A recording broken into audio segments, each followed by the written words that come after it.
Are you a fixer? Someone that jumps to give people the solution the moment they open up to you about their problems.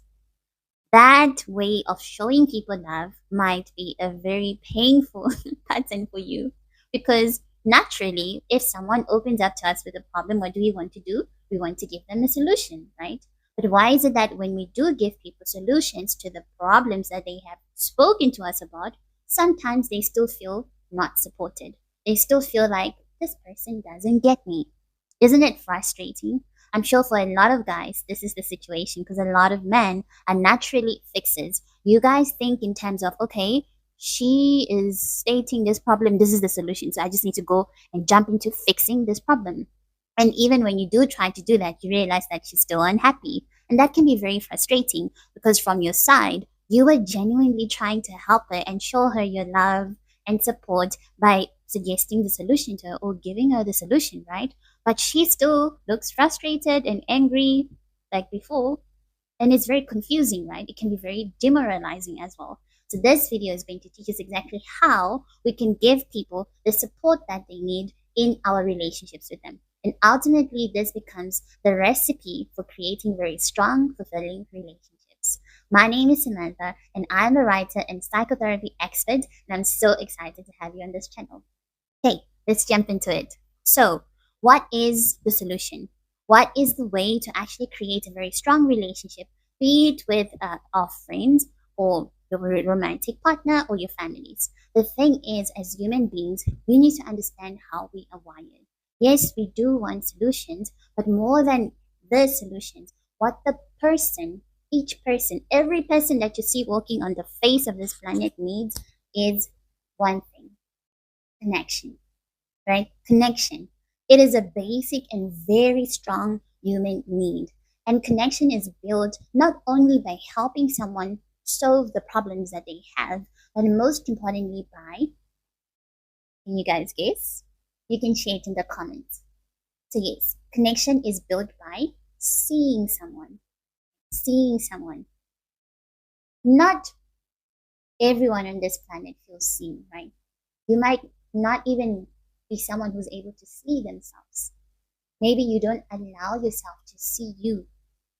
Why is it that sometimes when we look at the mirror, we look away? Why?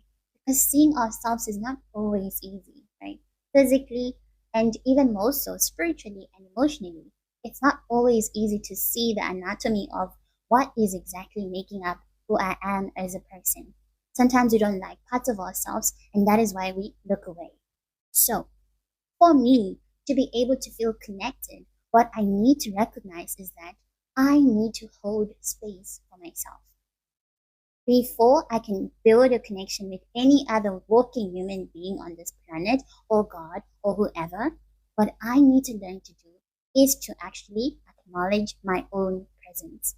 And that happens through the process of holding space. It's a habit that anyone can develop. It's a skill that anyone can develop, right? It's not something that is only designated to a few people and only them can be able to do this. No, anybody can be able to hold space for themselves and for other people. So what makes a lot of women feel very unsatisfied in relationships is because men naturally like fixing problems. They're wired to think in a very simple way in most situations, right? But actually, this is also a simple concept if you think about it. It's simple in the sense that before you can give a solution to someone or something, it only makes sense for you to understand it first, right? Let me use this analogy. Let's say you go to the doctor and you feel like you probably maybe have malaria, right? So you go there, you explain the symptoms of what you're feeling and everything. And just before you even like fully explain everything, this doctor jumps into prescribing medication and writing prescriptions and whatnot. And they already giving you like medicine for you to take. Would you trust that doctor? Chances are no, you wouldn't trust that doctor, because you know that, wait, I didn't fully explain myself. How can you just give me medication when you haven't fully understood what's wrong with me? How am I supposed to trust that this is the correct medication? How am I supposed to trust that you even diagnose me properly? There's no way I can trust you. And as a result, that connection that was supposed to be built between you as a patient and your doctor is broken because they didn't hold space for you. So that is what we need to focus on in this video, the skill of learning to hold space for another person. And this sometimes takes longer than we might want it to take, but it is still important because it's also part of solving the problem. So it's just a matter of changing our perspective. And sometimes when we hold space for ourselves, it might feel like I'm not doing anything. This problem is still there. Man, I need to make sure that I just get to solve this problem. But actually, problem solving comes in stages. There's a stage of fully analyzing the problem, understanding it, laying it on the table, understanding it properly, understanding what is needed, and then now what is the process of us getting what is needed, and then getting the solution and putting it into action or applying it, right? So it's the same with relationships. The reason why we feel very sad, right? And the reason why we struggle to connect with one another is because we have developed a culture of just swooping into trying to give a solution. Let me just fix it quickly. Let me just fix it quick, quick, quick. Especially in this digital era, things are just quick, quick, quick. Let's fix it quickly. But that is not how connections are formed. So, what is the solution? What we need to do is to actually create a culture of I need to see you. There's a beautiful new movie that I think all of us know, Avatar. Right? There's that part where I forgot their names. Jake, I think so. Yeah, so there's a part when they meet each other, right? And then the girl is like, "I see you." Yeah, basically they say, "I see you." So that statement when they greet each other and they're like, "I see you," you could see the concept behind that greeting. It was just, it wasn't just about, "Ooh, I see you as a person." It was, "I see you. You know, I see you, and I acknowledge who you are. Hello, I see you. I see your spirit. I see you." Right? And that is exactly what we are all craving for.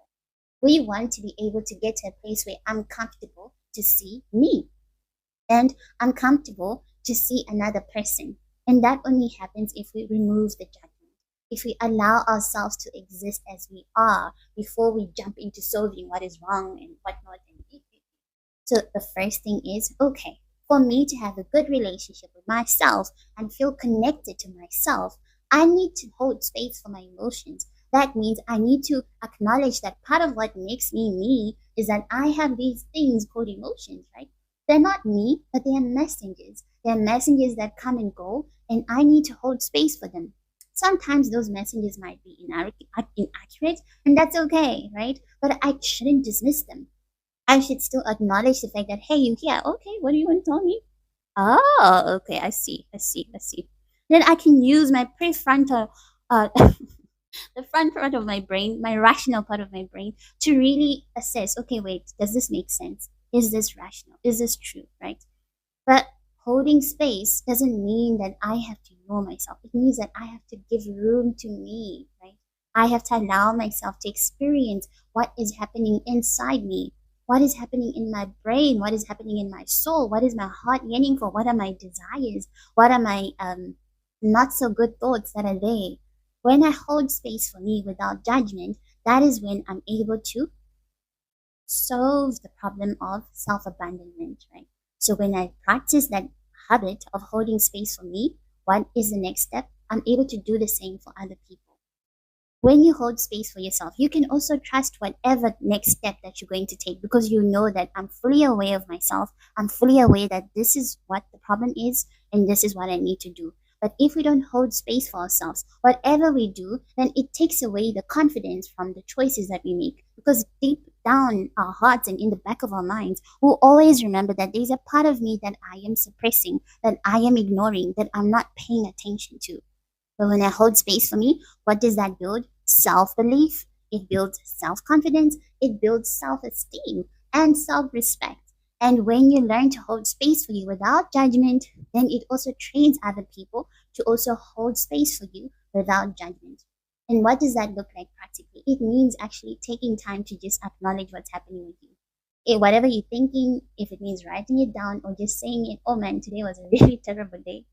But hey, okay, what is the next step, right? You have acknowledged that you feel like today was a terrible day, and that's okay. But what is the next step from now? That is the antidote to having a healthy relationship with myself. And what people who say, oh, this person is not emotionally available mean, they mean that when I try to open up to this person, they rush to give solutions. They're not holding space for me. They're not allowing me to feel what I'm feeling. They're not sitting down in the mud with me. They're not allowing themselves to see me. I just want to be seen, and I want you to validate my experience. We can only help people once we first validate their experience. And you do that by listening, right? Listening, your presence, giving people the gift of your presence. When you do give people the gift of your presence, that's when someone feels like, oh my word, even before you help me solve this problem, I feel so connected to you. Because finally, someone can see me in this world where we think we know people. Actually, you are one of the people that really knows me. Why? Because you were able to hold space for me. And that becomes something very special about the bond that you create with that person, because not everyone can do that. People are in a rush to give each other solutions, but that is not the way. And I know this very well because naturally, my love language is problem solving. It's acts of service. So the reason why it's acts of service is because acts of service is all about solving problems. It's the way that I craved to be loved growing up. That was the way I wished I was supported by. Just okay, can someone just help me solve this problem. So because it's something that I felt like okay, I was sort of deprived of, or actually really deprived of, it became something that I look for in relationships. So no matter what, how much time my friends spend with me, how many words they say to me, words of affirmation, how many what else? Physical touch, anything, like any way you try to show me love that doesn't include acts of service, I'd naturally not appreciate it as much because to me, I'm thinking, I just need to solve problems. What are you doing here, sitting, chilling around here? Let's go solve problems. So, yeah, so naturally, because that's the way that I wanted to be loved, that's the way I started also treating other people. If I want to show you love, I probably will rush to give you solution. The younger version of me, the underdeveloped version of Sam, I'm still a recovering fixer. But that's exactly how I would try to show people love. So I'd always rush to give them solutions because that's naturally what I wanted for myself without realizing that actually that was very frustrating to people that I did that to because to them they're just thinking, wait, I just want to connect with you. I just want to be seen first. I want to be validated. I want you to like see me without judgment. I want you to just hold space for me and allow me to be alive in your world and allow me to be seen by you. Once you give me that gift of your presence, then I can move on into, okay, now I'm ready for us to work through solutions because I can trust that whatever you suggest, you know exactly where I'm coming from, and I can trust whatever solution that comes from that path. So that is how I got to learn a lot about myself because I was a teacher for a very long time, still am, and every time I'd have students that really loved that way of being loved, but there were other students that would be like, I just wish that she would just emotionally connect with me. And I'm thinking, what do you mean? I'm showing you lots of love. I'm sure I give you solutions to all your problems. Do you know how difficult it is to find these answers? And I gave you these answers. So naturally, I would also feel misunderstood and very sad that I'm trying to show someone love, but they don't see it. And then they would also feel frustrated thinking, this is not what I need right now. And because we usually didn't know how to articulate what the issue was or how to fix that, it will just end up in frustration or disconnection. So that is how I eventually got to really go deep into the science of human behavioral dynamics, and I got to see, oh my goodness, this is what I was missing. I even need to do that for myself. As much as I convinced myself that I just want problems to be fixed, that's the best way to love me. Actually, my soul was craving for me to hold space for me. And this video is evidence of me holding space for me because this is something that I've always wanted to do growing up. I grew up being a public speaker.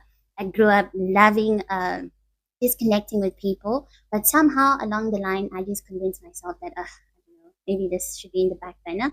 But that was me ignoring, what my soul really desires. And I'm happy that I'm able to come back here and be alive, and like give space to a part of me that is a very fundamental part of who I am.